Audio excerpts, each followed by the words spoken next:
لە نێوان چیاکانی هەندرێن و کارۆخ و لە دۆڵە سەوزەکانی ئاکۆیانی ڕواندەز بیرۆکەیەک لە هزری زووتارێکەوە سەری هەڵدا و دوای 2 ساڵ توێژینەوە و تاقیکردنەوە ئێستا بووەتە هیوایەک بۆ دەستپێکردنی قۆناغێشی نوێی چاندنی فستاق لە هەرێمی کوردستان.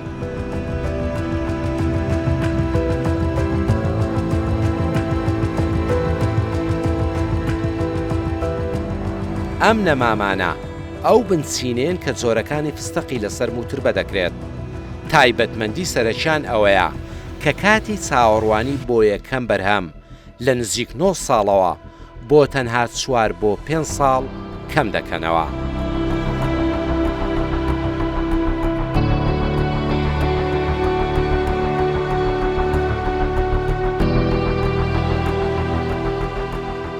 ئەنجامی توێژینەوەکە ئێستا سەدان هەزار نەمامی ئامادەکراون بۆ چاندن. لایەنە پەیوەندیدارەکان و پسپۆڕانی کشت و کاڵیش ئەم هەنگاوە پشتڕاست دەکەنەوە. هەنگاوێک کە دەکرێت داهاتووی باخداری فستەق لە کوردستان بەرەو قۆناغێشی نوێ ببات.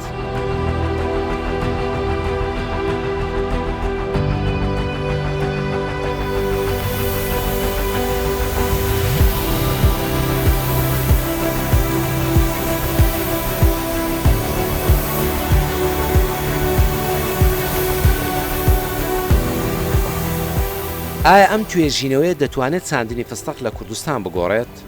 لەم ئەڵقەی مەیدین کوردستاندا چیرۆکی ئەم سەرکەوتنە و کاریگەریەکانی بەوردی دەخەینە ڕوو. ئەمانە نەمامی زۆری UCB1-ن لە بنەڕەتدا ئەمریکین. 2 ساڵ پێش ئێستا چەندانەیەکیان هێنراونەتە دۆڵی ئاکۆیان لە قەزای ڕواندز و توێژینەوەیان لەسەر کراوە. دەرکەوتووەکە ئالەم تەمەنە کاتێکە باڵایان دەگاتە ئەم ڕادەیە موتربەی فستەقیان لەسەر دەکرێت.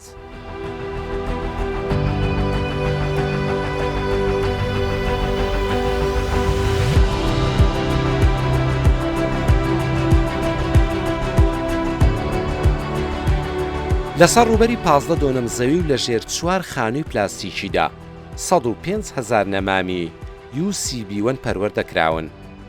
نەمامێک کە بەرهەمی توێژینەوە و تاقیگەی زانستیە و لە ئەمریکاوە بە مەبەستی گەشەپێدانی چاندنی فستاق پەرەی پێدراوە. تەمەنی ئەم نەمامانە تەنیا 3 مانگە، بەڵام باڵایان گەیشتۆتە 50 بۆ 6 سانتیمەتر و ئێستا بۆ موتربەکردنی جۆرەکانی فستەق لە سەریان گونجاون.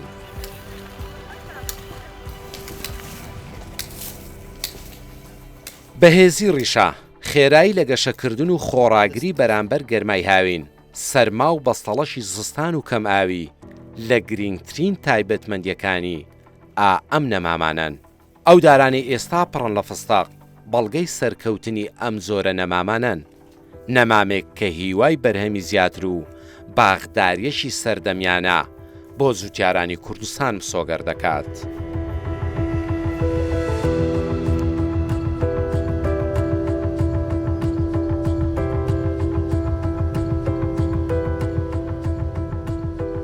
لە پشتەم سەرکەوتنەوە هەوڵ و ماندووبوونێکی زۆری زووتیارێکەیە. تەحسین برایم زووتیارێکی نمونەی هەرێمی کوردستانە و ساڵی 2024 دوای دڵنیابوون لە سەرکەوتنی تاقیکردنەوەکانی یەکەم دەستە نەمامی UCB1 لە ئەمریکاوە پێگەیشت. دواتر لە تاقیگەیەکی کشت و کاڵی شاری قەزوینێران هەزاران نەمامی بچوشی کڕیەوە و بە هەمان ڕێباز پەروەردەی کردوون. UCB1 دارێکە باچی بە سەرمانە، باچی بە گەرمانە، باچی بە فتڕیات نیە، باچی بە نەخۆشی نیە، باشی بە تەڕی نیە.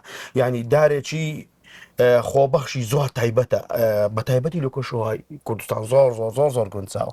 بەبێ ئەو ئەبیت و بە ئاودانی شەبی، بەڵام بە ئاودان و خۆراکی بدەیە و ئاوی بدەی ئینتاجی 2 بەرامبەر بۆ 3 بەرامبەری فستەقی محلی زیاد دەبیت. توێژینەوەکی زۆر باش مالەسەکەیت هەم لە خاچی گەرم هەم لە خاچی سارد. لە هەولێرە لە بەرزترین پلەی گەرما تحملێکی دە لە زورگەکانی هەولێر و مەلا ئۆمەر چاندیتمان ئێستا حالان لەوێ فستەقەدا و بێ مشکیلەیە.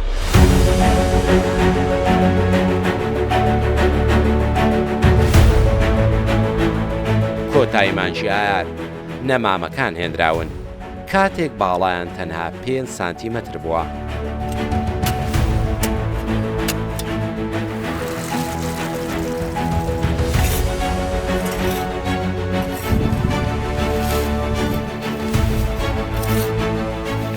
بۆ دابینکردنی باشترین ژینگەی گەشەکردن تێکەڵەیەکی هاوسەنگ لە لمی ڕووبار پەینی ئاژەڵ و گڵەڕەشەی ناوچەکە ئامادەکراوە تێکەڵەیەک کە هەردوو تایبەتمەندی هەڵگرتنی شەی پێویست و گەیاندنی هەوا بۆ ڕیشەکانی دابین دەکات.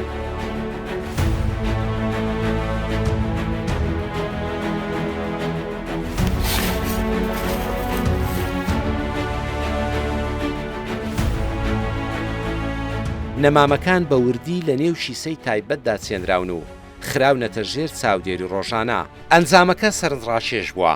تەنها لە ماوەی 2 مانگدا ئەو نەمامانەی لە 5 سانتیمەترەوە دەستیان پێکرد گەیشتوونەتە قەبارەیە کە ئێستا ئامادەن بۆ چوونە نێو باخی داهاتووی پرۆژەکە.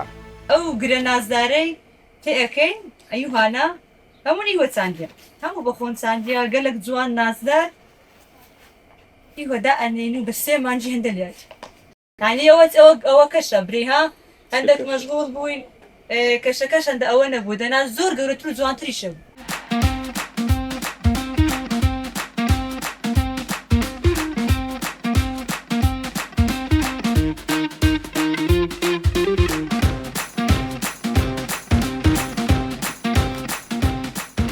دوای قۆناغی چاندن گرنگترین بەشی کارەکە دەست پێ دەکات کە خزمەتکردنی نەمامەکانە لە ئاودانەوە تاوەکو دەرمان ڕشاندن و چاودێری ڕۆژانە. هەر هەنگاوێک کاریگەری ڕاستەوخۆی لە سەرگەشە و سەرکەوتنی نەمامەکان هەیە بەڵام ئەوەی ئەم جۆرە نەمامانە لە جۆرەکانی دیکە زیاد دەکاتەوە پێویستی کەمتر بە ئاو بەپێی ئەنجامی تاقیکردنەوەکان UCB1 بە بەراورد بە بنچینەی ئاسایی فستاق بە بڕێکی کەمتر ئاو دەتوانێت گەشە بکات تایبەتمەندیە کە لە کاتێکدا ئاو بووەتە یەکێک لە کێشە هەرە سەرچیەکانی کشت و کاڵ. بە شێوەیەکی زانستی ئیشن لەسەر کردیە خزمەتن کردیە بەرگەی سەرما و گەرمایکی باشەگری دارێکی قەیم و پتەوە باشە.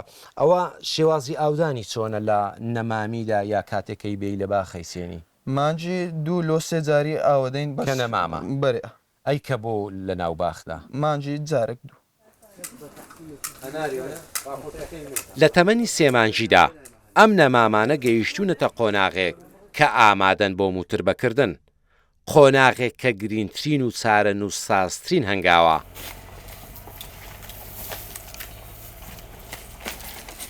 ئەم نەمامانە تەنها بنچینەی گەشەکردنی دارەکەیە بەڵام زۆری فستەقەکە لە ڕێگەی موتر بەکردنەوە لە سەری دادەنرێت.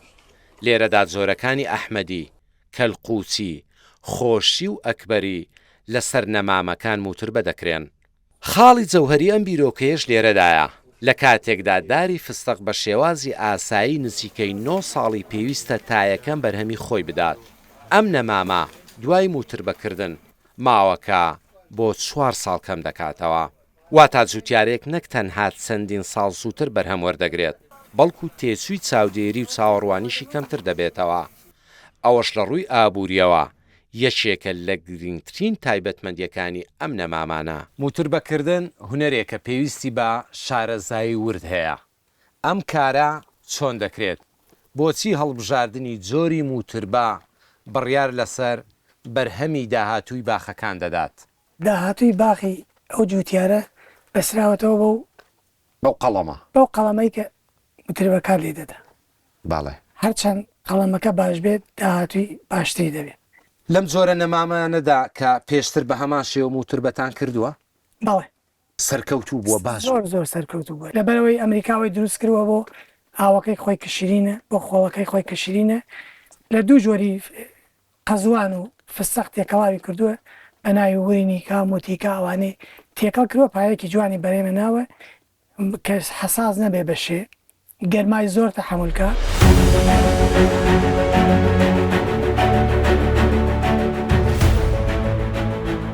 بۆ ئەوەی ئەم ئەزمونە تەنیا لە دۆڵی ئاکۆیان نەمێنێتەوە پێویستی بە پشتگیری و هەڵسەنگاندنی لایەنە فەرمیەکان و پسپۆڕانی کشت و کاڵی هەیە.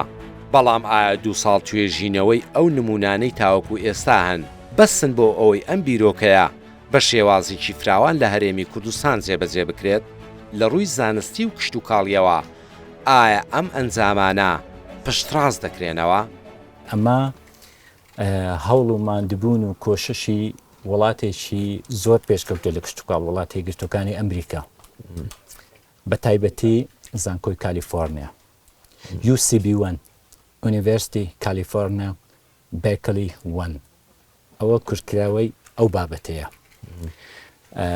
فستق بەخۆی تەبیعەتێکی هەیە لە 8 ساڵی بۆ 10 ساڵی بەرەدا ئەو پرۆسەیە و دانانی ئەو بنەمایە بە شێوەیەکی زانستی وای لە کارەکە کردووە کە بابەتی گەشەکە هیچ کە زۆر بە خێرایی بەرەو پێشەوە بچی بەڵام سیفەتێکی بازرگانی بداتێ سیفەتێکی بازرگانی بداتێ بتوانێت هە لە 5 ساڵەوە کاری لەسەر بکرێت و بخرێتە بازارەوە ئەگەر جیاوازی فستەقێکی خۆماڵی کە بنەمایەکی خۆماڵی و خۆزەیی هەبی لەگەڵ UCB1 بەراورد بکەیت وەکو ئاماژەم پێدا زۆر جیاوازێکی زۆریان هەیە.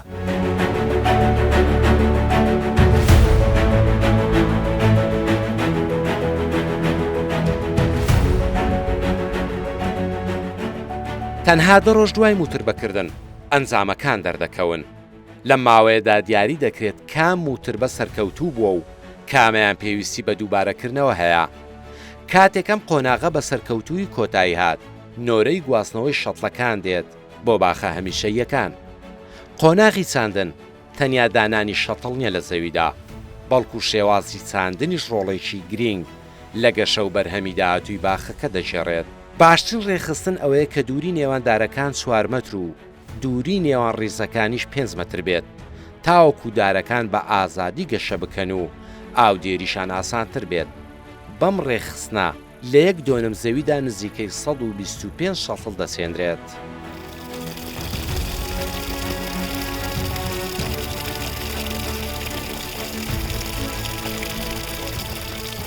بە نرخی نزیکەی $10 بۆ هەر شەتڵێک تەنیا تێچووی شەتڵەکان بۆ 1.5 زەوی $1250 دەبێت جگە لە تێچووی ئامادەکردنی زەوی سیستەمی ئاودێری و چاودێری.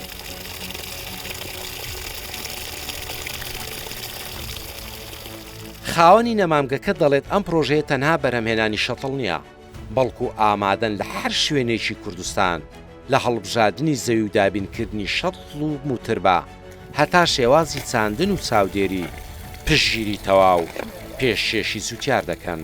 پشتیوانی ئێوە بۆ جوتیارێک چییە بێت کە ئێستا بیهەوێت باخێکی فستەق دابنێت لەکوێوە دەست پێ بکات چی بکات بۆ بنیادنانی باخێکی ئاوای فستەق؟ بەڵێ بۆ باخێکی زانستی ئێمە سەرەتا هەرستی خاکەی بۆ فەحسەکەین کە خاکەمان فەحس کرد بۆ فستەق شیاو بوو تەبعاً زۆربەی خاچی کوردستان شیاوە 195 خاچی کوردستان بۆ فستەق شیاوە ئینجا دێنین شتەکەی پێ ئەدەن شتریم حەلیمان بەو شێوەیە شتری زانستیمان بەو شێوەیە.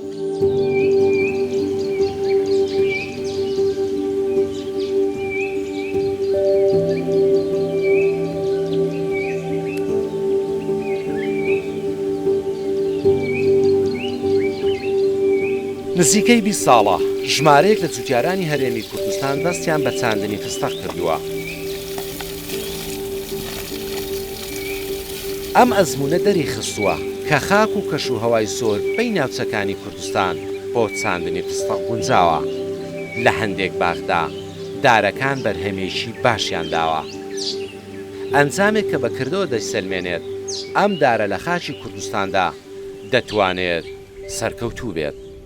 لە کاتێکدا زۆربەی فستەقی بازاڕەکانی هەرێمی کوردستان هاوردە دەکرێن بەڵام لێرە لە ڕواندز هەوڵێکەیە بە بەردەوامبوونی بۆ چەند ساڵی ئایندە دەکرێت چیرۆشی فستەق بە جۆرێکی دیکە لە کوردستان بنووسینەوە.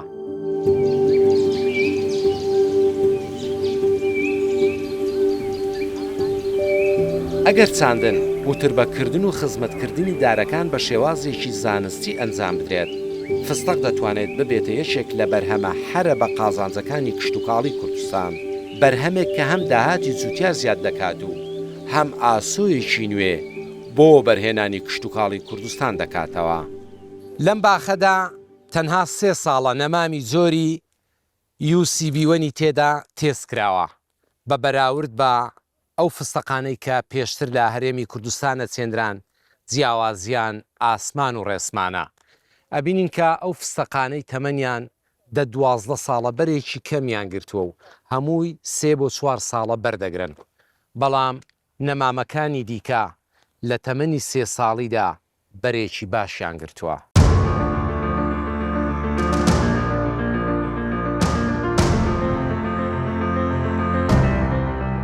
لەم باخەی فستق لە گوندی کاولۆکانی قەزای ڕواندەز لەسەر ڕووبەری 2 دۆنەم زەوی 320 داری فستق چێنراون. باخێک کە ئێستا بووەتە بەڵگەیەکی کردداری بۆ بەراوردکردنی 2 شێوازی جیاوازی چاندنی فستق.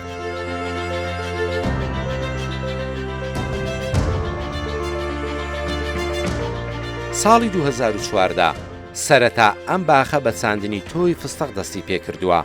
شێوازێک کە داری فستق تێیدا پێویستی بە 8-9 ساڵ بووە تاوەکو یەکەم بەرهەم دەدات. بەڵام 4 ساڵ لەمەوبەر لە هەمان باغدا بنچینە UCB وەن چێنرا و جۆری فستقی لەسەر موتوربە کرا و لە ماوەی 3 ساڵدا بەرهەمیان گرتووە و بەرهەمەکەشیان زۆرە. ئەمە دارێکی UCB وەنە بەڵێ فستقت لێ موتوربە کردی و ماشەڵا بینی کە ئەو ئەحمەدی لێدایە ناوەکەی هەموو فستەقە. وای.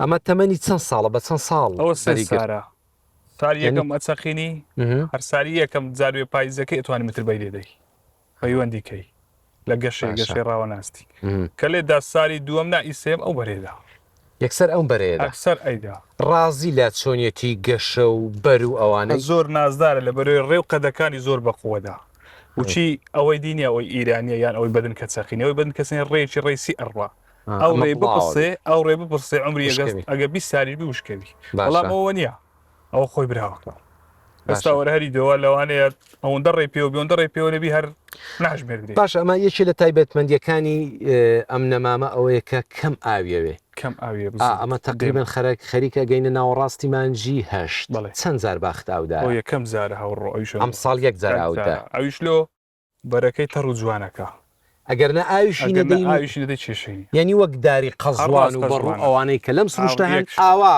سروشتی بەس چێران زۆر میم بەخۆی لە مەنتیقەی خۆمان لە کوردستان بە تایبەتی کێشەی پڕبوون گەلێک زۆرە بەڵام یوسی فستەقەکە بەڵام ناوشی تێناکە پڕناکە بیتەقین بەڵام یوسی بیوەن ئەوەشی نییە ئەها پڕی کردی بەسمایە بتەقی ینی 15 ڕۆژی دی 20 ڕۆژ دیوەرە ئەوە ڕەنجی گۆڕای و تەقاندی فستەقەکانی دیکە زۆر زار ناوچیان بۆشە مەسەستا ئەوەشیان نمونە ئەگەر دەکەوەی پێوەبی هەشتی بۆشە دوی پڕە لەوەی هەمووی سەدا لەوەی ئەگەر بە دەگمەند یەکدانە پڕنابیێگەنە هەمووی پڕێەکە ئەوەش جیاوازیشی دیکەیە نارم ینی شتەکەت فەرقە زۆر فەرقە ها زۆربەی دارەکانی گەورەم هەردەری ناینە هەندەچیان کەمە یوسی بیوەن هەستا و کچکە نابیت هەمووی موتوربەی یەکەمە یوسی بیوەن سەریعترم 4 ساڵە بەخێوەکەم نەیدا دەری دەینم یوسی بیوەنەکەی سەقینم دەگەوی دێتەوە بەرهەم یعنی تۆ وەکو خاوەن باخێک ڕێنوێنیت ئەوەیە لۆ زووتیار کە حتمما UCB ئەگەر بیکە ئیمکانیت یەوی یوسی بیوە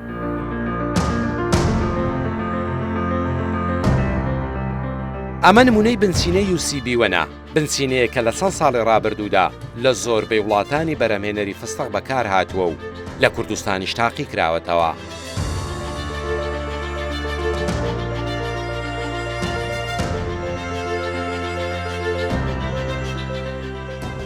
ئەنجامەکانی ئەم باخە و توێژینەوەکان لەسەر ئەم بنچینەیە دەری دەخەن کاتێک توێژینەوەی زانستی و ئەزمموی مەدانی پێکەوە کۆ ببنەوە دەکرێت هەنگاوێکی نوێ بۆ گەشەپێدانی چاندنی فستق لە هەرێمی کوردستان بنرێت. ئێستا ئێوە وەکو حکوومەت چیەکەن بۆی ئەم بیرۆکەی بە هەموو کوردستاندا بڵاو بێتەوە؟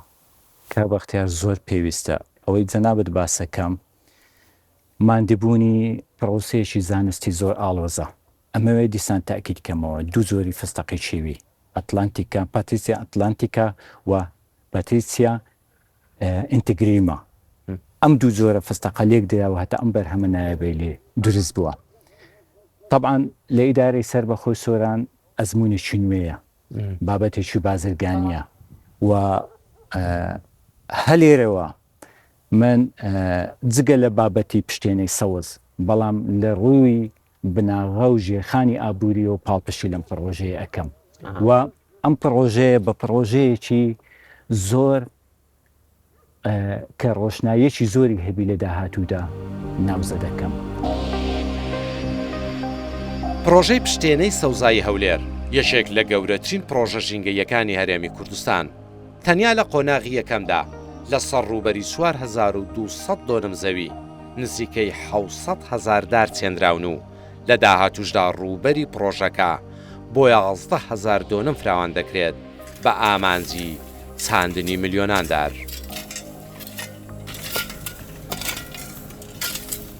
پرۆژەیەک بەم قەبارەیە ساڵانە پێویستی بە 100,000 نەمام هەیە.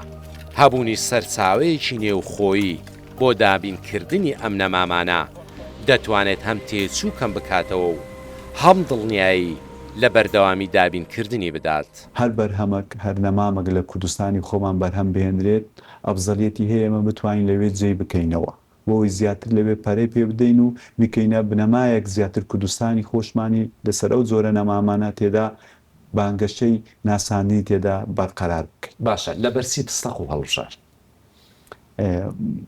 فستەق وەکو کەلکە ئابوووریەکەی خۆی کەوا دەتوانم بڵێم کەرکچی ئابووری یەکجار زۆری هەیە سەرڕای ئەوەی کەوا بەرگەی تەواوی کەش و هەوای هەرێمی کوردستان بە تایبەتی شاری هەولێری شتەگری هاوتەریب لەگەڵ درەختی زەیتون کە ڕێژەیەکی کەم ئاودانی دەوێت.